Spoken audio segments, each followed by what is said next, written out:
Stop it! Stop it! Stop it! Stop! Stop! One of my biggest ever pet peeves as a DM are people who don't know what they're talking about. Well, none of us know what we're talking about, but specifically when it comes to their forms of government in their world building. You don't understand how much it pains me whenever a campaign starts with going to see the king. Like, we're just going to choose to go to see the king. Like, we're just gonna decide that we're gonna see the king now.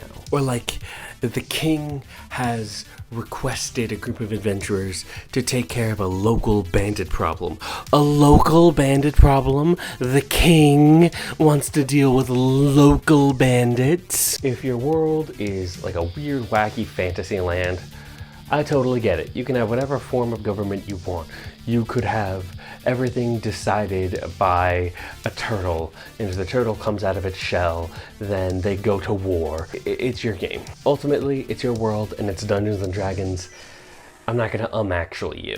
It's your weirdness. You do whatever you want with your weirdness. Or if your campaign takes place completely void of nations and kingdoms and politics, that's perfectly fine as well. You're missing out, I feel like, but if that's just how you run your game, then more power to you. However, if your world has kingdoms that are ruled by kings, you should at least take a little bit of time to know how that stuff works and not just assume you know how it works. Take a little bit of time. It won't hurt to just take a little bit of time and think about how this stuff worked in the past. You don't have to be a scholar. You don't have to be a historical guy. You can just take a little bit of time, watch a video, just see how it all happened back in the day. Just make a tiny, minuscule effort to see how this stuff works. Being alive in the 21st century is a lot different than being alive 1,000 years ago. In the modern day, we know a lot about our individual rights, our freedoms, and what we deserve as people. But back in the day of medieval times, this wasn't really the case. Whenever I talk about historical stuff in D&D, people want to talk about your average peasant. Your average peasant wouldn't know this. Your average peasant would expect this. Your average peasant blah blah blah blah blah. So okay, start of the video, we're just gonna talk about what the average peasant is. Cause if you were alive about 1,000 years ago in Europe, in Asia, or in Africa, you'd probably be a serf. A serf is someone bound to a fief or an estate of land. Oh! As a serf, you were legally considered to be one with a plot of land. That plot of land was property, and you were one with that property. You weren't exactly a slave, because you yourself weren't property, you were just a part of the property. I'm not explaining this well. Being a medieval serf is kind of like working your first customer service job. You show up, you do what you're supposed to do. The quality of work doesn't really dictate going up or going down in the corporate sense. You just kind of stay where you are, which is at the bottom. You have to deal with some BS every now and then, but it's your job, and you just kind of manage at your job. The people who are in charge of you have always been in charge of you, and when they are no longer in charge of you, corporate is just going to pick someone else and then they're in charge of you now. Instead of it just being at your GameStop, imagine your general manager owns the entire city you live in and your CEO runs the country. That is what feudalism is, basically at its core. Peasants didn't really have an idea of their own individuality. They worked the land that they were on and they went on with their life. Kings and knights, they had a say over them, and the peasants didn't really have a choice when it came to like voting or democracy or anything like that. That would make as much sense as wanting to have a vote in the company that you worked for. We don't really see the average peasant believing in things like democracy, equality, individuality until we get to the Renaissance and the Enlightenment. Why would one want to do feudalism? That kind of comes into the idea of like organizing through hierarchy, and there's a whole hierarchy to feel. Okay, we're gonna go to the whiteboard. I like recording the video standing up because I am in a constant race against gravity. Uh-oh. Let's start. What pen do I want to use for this? That's a good one. Okay, so we're gonna start by with fiefdoms. Now, your kingdom is gonna be made up of a bunch of these fiefdoms. I'll explain to you what a fiefdom is. A fiefdom is like a thing of land. This is your thing of land. That's a castle, right? And then there is cities that have been chartered out, and then all these cities are connected to the castle. All these separately are fiefdoms. This is a fiefdom, this is a fiefdom, this. Those are all separately fiefdoms. But together, when you put them all together in a group, that's a county. So that's a county. And then, but these are fiefdoms. All right? Now, the kingdom that you have is going to be made up of dozens, hundreds of these counties, and that's way too much for just one person to manage. This is where the pyramid scheme looking system of feudalism comes in. Let's try it. Okay. We're gonna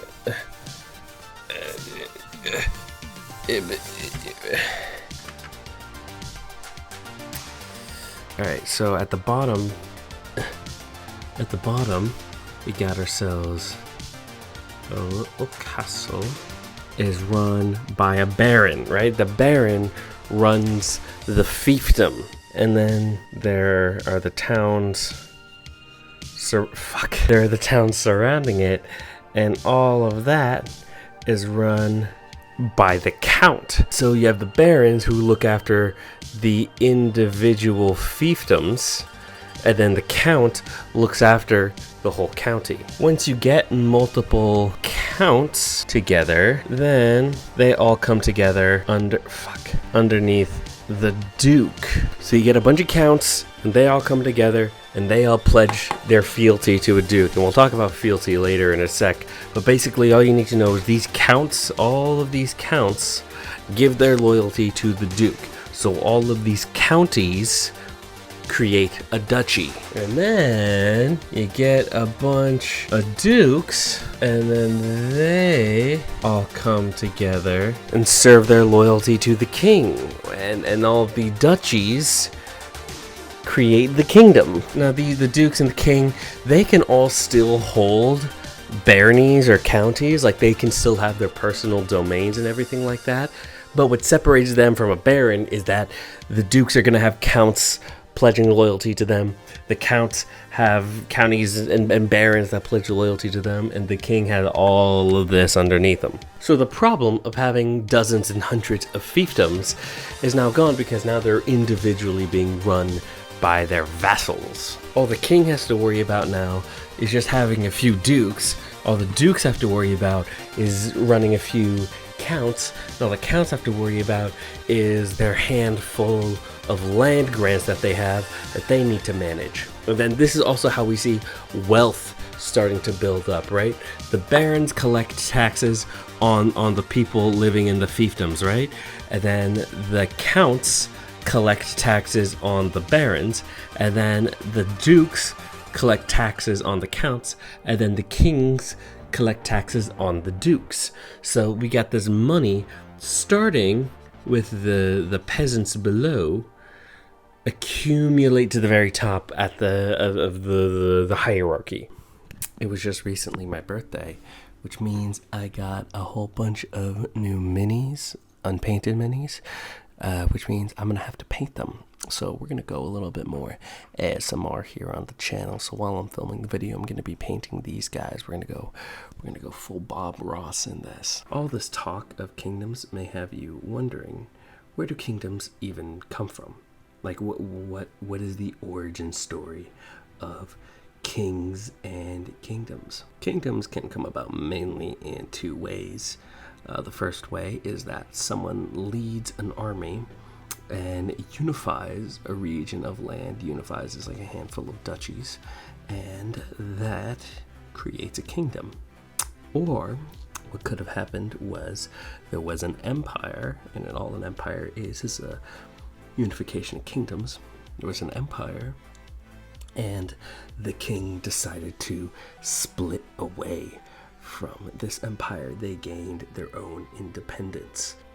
And you can't create an empire through an empire, so they just create a kingdom. That's how a kingdom is created, but that's not the only way of becoming a king. You can also become a king by inheriting a title.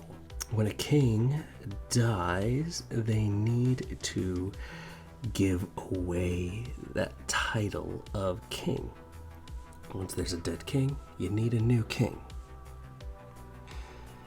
Now, mainly, the most popular way this was done was by just having the oldest son of the king become a new king, or the oldest heir. If the king didn't have any sons, there would be a daughter, but you don't have to use this in your world. It can just be the oldest child. Now, you may think that doesn't make any sense, but in medieval times it did kind of make sense when you consider that the heir to the king would be the only person in the kingdom to have the education to become king. They would know that the heir would become the eventual king or queen, and so as they were being raised, they were being taught how to rule, how to be the leader of a kingdom. So it made perfect sense to them. Who was to be the next king? Well, probably the person who was raised to be king from birth. I'm just gonna do the whole video like this. This is a lot of fun. It wasn't just oldest child gets the throne, though. There were other ways of inheriting the title. Sometimes there were elections. This was popular in the North Europe area, and this was also popular, of course, during the Roman Empire. I say elections. I don't mean how we think of elections in the United States. In the United States, everyone gets a vote and gets to decide who they would think is the best fit for king. This wasn't how things worked back in the day. Back in the day, you only got a handful of people who were eligible to vote. And these eligible people would have been the powerful vassals at the time. It would have been the people who held the most land, who held the largest armies, who had the most wealth. They would be the people voting on who the next king would be, and they would be voting on the children of the king, claimants to the throne. Maybe the king had a brother, or the king has an uncle they would be voting on. They could also just be voting on other vassals. They might even just vote for themselves. The point is, it's not the elections that we have. It was much more transparently in favor of powerful people keeping their power. Now, this also ties into how much authority does the king really have? And your immediate answer may be, all of it. Obviously, they're the king. If they're in charge, they have all the power, don't they? That's not really the case when it comes to medieval times. You may think the king can just kind of do whatever they want, but we didn't really see that until like around the 1500s, which isn't really the medieval era. The king still had vassals that they needed to appease. They relied on the vassals' wealth and taxes to stay in power and to stay wealthy.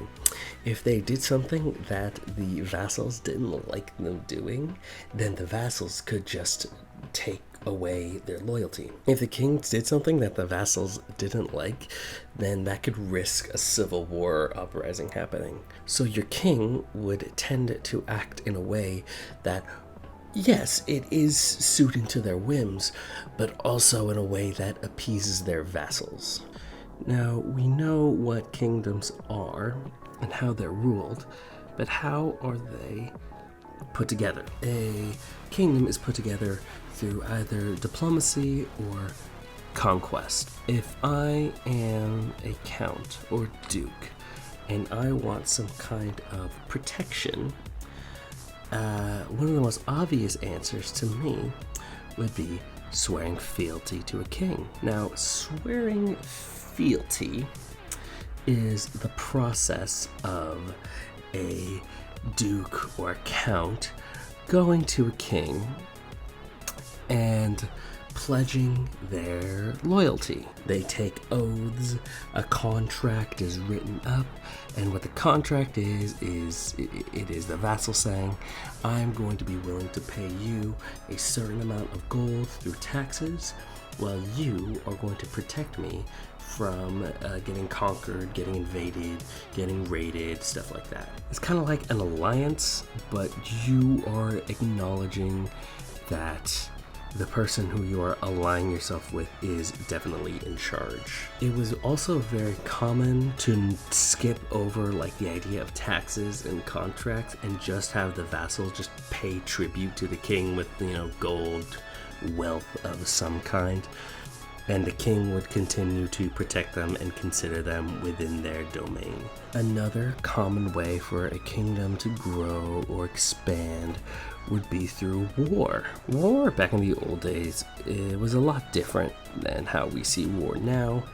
After the invention of the atomic bomb, we see war very much as a negative thing, because if a war happens, it could very much lead to the end of the world. This wasn't really the case in the medieval times. In the medieval times, war was seen more as like a fun little hobby that you can do. It was like a heroic, conquest thing. It was just guys being dudes, you know what I mean? It was a way to earn glory, and it was a way to earn honor, and it was also a way to earn wealth. The modern day example of it would be the invasion of Ukraine. That is very much like an obvious example of, it's not a war based off of ideology. It's just the leader wants to expand their borders, and so they come up with a flimsy claim on this region over here, and then they just invade. Whoever has the superior military force gets the piece of land. This was just commonplace back in the medieval era. War wasn't like the worst case scenario that we see nowadays. War was more like the process of claiming new land through military superiority. Wars weren't just fought for land, though. We also saw a lot of civil wars back in the day. Remember when I was talking about vassals and kings having to appease their vassals? Well, if you don't appease your vassals, that might get you a civil war, where the vassals say, no, I don't want to be a part of this kingdom anymore. I want to be independent, or I think the king has too much power. I am fighting for the king to have less power. And then they would all raise their individual military forces, their own armies, and they would go to war for it. And just whoever had the better army won. Can you see that? It's turning out pretty good. I'm also a fan of the classic peasant revolt. Those are fun. I've run a few adventures that were just straight up peasant revolts. However, there are a few tips I want to give you if you ever end up running an adventure like that. Peasant revolts aren't a normal thing that a peasant is one to do. A ruler would have to be really, really bad to have a legitimate peasant revolt happen. As modern Americans, it makes sense for us to think that rebelling against a king is a normal thing to do. But back then, rebelling against your king would make about as much sense as shooting your Chili's manager in the face and then taking over the Chili's and deciding the person who's going to be in charge is going to be whoever wins by lottery. If your peasants are fighting for something like democracy or equal rights, that's more of a modern idea. I'm not saying you can't do it. I'm just saying it wouldn't really fit in a historical context. You might as well be running something like a modern day adventure. But also, sometimes, the king really does suck. And sometimes you just gotta get that king out of there. In which case, as peasants, you would need to do a few things. Either you need to find a claimant to the throne, maybe a relative of the king, someone who could have been in line to inherit the crown, but didn't. Or you need to pick someone who's going to be king after you overthrow the current king. That is like your peasant leader. That's like your William Wallace. That's your guy who is leading this whole thing and is going to become king if the revolt is successful, which it normally isn't. Peasants aren't very well trained for fighting well-armed soldiers and men-at-arms. Peasants aren't going to be fighting for democracy. They're not going to be fighting for equality. They're probably going to be fighting for someone else to be in charge. It's not something common. You're going to see peasant uprisings happen in the most dire of circumstances. I don't think I have anything else to say, honestly. That's the end of the video. It would really help me out if you were to subscribe. That would be awesome. Comment what your D&D kingdom is like. I'd love to know more about it. Leave a like if you found this useful. And join my Patreon if you just want to be like an all-around awesome person. That's really good. All right.